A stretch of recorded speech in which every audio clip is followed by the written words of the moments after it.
passe en nous.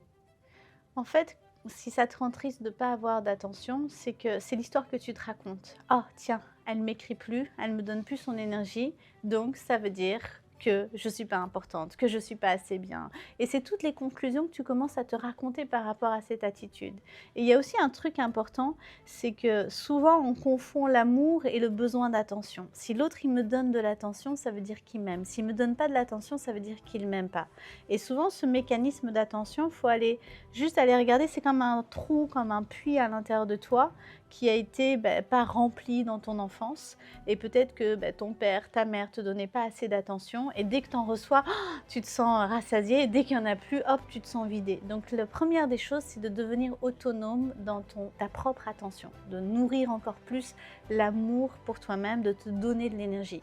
Et puis surtout, si quelqu'un t'envoie pas un message ou t'appelle pas, c'est OK, c'est sa perception, mais ça ne change rien à la valeur que tu as.